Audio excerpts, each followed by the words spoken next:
జ్యోతిషాస్త్రీత్యా ద్వాదశ రాశుల్లో 8వ రాశి అయినటువంటి వృశ్చిక రాశి మిత్రులారా, మీరు విశాఖ నక్షత్రం 4వ పాదం, అనురాధ నక్షత్రం 1, 2, 3, 4 పాదములు, జ్యేష్ఠ నక్షత్రం 1, 2, 3, 4 పాదములకు సంబంధించిన మీరు వృశ్చిక రాశి వారిగా పరిగణించబడుతున్నారు. ఈ నెల మీకు శుభాశుభ ఫలితాలు ఎలా ఉన్నాయనంటే, అర్ధాష్టమ శని అయితే ఉంది, కానీ గురు భగవానుడు చాలా యోగంగా ఉన్నాడు. జూన్ నెలలో సూర్యుడు సప్తమ అష్టమ స్థానంలో ప్రతికూలంగా, కుజుడు షష్టమ స్థానంలో అనుకూలం, బుధుడు సప్తమ స్థానంలో అనుకూలం, గురుడు సప్తమ స్థానంలో అనుకూలం, శుక్రుడు అష్టమ స్థానంలో అనుకూలం, శనీశ్వరుడు అర్ధాష్టమ స్థానంలో ప్రతికూలం, రాహు పంచమ స్థానంలో ప్రతికూలం, కేతువు ఏకాదశ స్థానంలో అనుకూలం. అంటే మెజారిటీ ఆఫ్ గ్రహాలన్నీ యోగంగా ఉంది. ముందు ఇల్లు కట్టుకునే అవకాశం చూడండి, ఇల్లు, వాహనం, భూమి యోగం కలిసి వచ్చేస్తుంది. బంధువర్గాలతో మంచి సత్సంబంధాలు పెరుగుతుంది. వ్యాపారస్తులకి ఈ మాసం కొన్ని చిన్న చిన్న ఇబ్బందులతో సాగినప్పటికీ చాలా అద్భుతంగా ఉంటారు. Expansion of your business is good. అద్భుతమైనటువంటి లాభాలతో ఈ నెలంతా కూడా ఉంటారు. ఈ నెలే కాదు, రానున్న రోజులంతా కూడా కొంచెం బాగుంటుంది. కొత్త వ్యాపారం ప్రారంభించే అవకాశాలు ఉన్నాయి. ఆర్థికంగా ఇబ్బంది ఉన్నప్పటికీ వాటిని అధిగమించి ఫలితాలను సాధిస్తారు. కొంత అధిక ఖర్చు చేస్తారు. మీరు భాగస్వామ్య వ్యాపారంలో మంచి అవగాహన, నమ్మకం ఏర్పడుతుంది.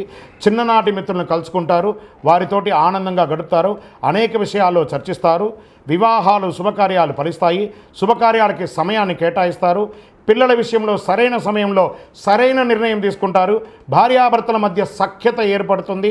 తీర్థయాత్రలు, విహారయాత్రలు చేస్తారు. ఉద్యోగస్తులకి, సహ ఉద్యోగులకి కొంత ఇబ్బంది ఉంటుంది, పరిష్కారం చేసుకుంటారు ఖచ్చితంగా. అనవసరంగా రాంగ్ వివాదాల్లో ఎంటర్ అవ్వకండి. సఖ్యతతో ఉండడానికి ప్రయత్నించండి. అధికారుల అండ మీకు కలుగుతుంది. ఉద్యోగ స్థానాల్లో మంచి గుర్తింపు పొందుతారు. ఉద్యోగ ప్రయత్నం చేసే వాళ్ళకి ఇది ఒక మంచి సమయం. పనులు వాయిదా వేయడం మంచిది కాదు, చక్కదిద్దుకొని చెయ్యండి. ఏదైనా గడ్డు పరిస్థితి ఉంటే విరమించుకోవడం మంచిది. ప్రణాళికాయుక్తంగా పనులు చేయండి. రుణాలు చెల్లించే విషయాలలో జాగ్రత్తగా చేసుకోండి. మీరు రుణాలు పొందాలనుకుంటే వాయిదా వేయండి. స్పోర్ట్స్ వాళ్ళకి చాలా బాగుంటుందని చెప్పచ్చు. షేర్ మార్కెట్ వారికి చాలా బాగుంటుంది. స్పెక్యులేషన్ వారికి చాలా బాగుంటుంది. మీడియా రంగం, ఇంటర్నెట్, ఐటీ రంగం, వివాహం వాళ్ళకంతా కూడా చాలా మంచి మంచి అవకాశాలు. వివాహం కాని వారికి కూడా మంచి అవకాశాలు అని చెప్పచ్చు. యోగం అని చెప్పచ్చు. నూతన ఉద్యోగం కోసం ప్రయత్నం చేసే వారికి ఆఫర్ లెటర్స్ వచ్చేస్తున్నాయి. Get ready. విద్యార్థులకైతే చాలా అద్భుతం అని చెప్పచ్చు. ఆరోగ్యం కూడా చాలా బాగుంది.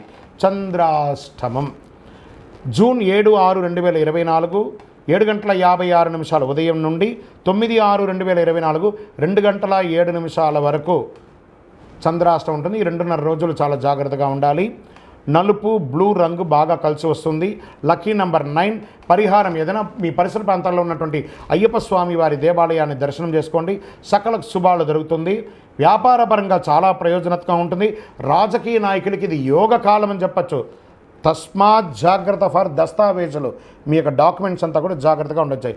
మీ యొక్క గోచార ప్రకారం మీ జాతకాన్ని ఇప్పుడు చెప్పాం కదా, మీ వ్యక్తిగత జాతకం తెలుసుకోవాలనుకుంటే మీ పరిసర ప్రాంతాల్లో ఉన్నటువంటి సద్గురువులని, జ్యోతిషశాస్త్ర నిపుణుల్ని సంప్రదించండి. మా ద్వారా తెలుసుకోవాలనుకున్నారా, ఈ కింది నెంబర్కి మీ date of birth, time of birth, place of birth WhatsApp చేయండి. పరిహారం మీ వయసు ఎంత ఉందో అన్ని దీపాలను మీ యొక్క కులదైవ ప్రార్థన చేయండి. అక్కడికి వెళ్ళి దీపం వెలిగించండి. ఇష్టదైవానికి ప్రార్థన చేయండి. విజయోస్తు.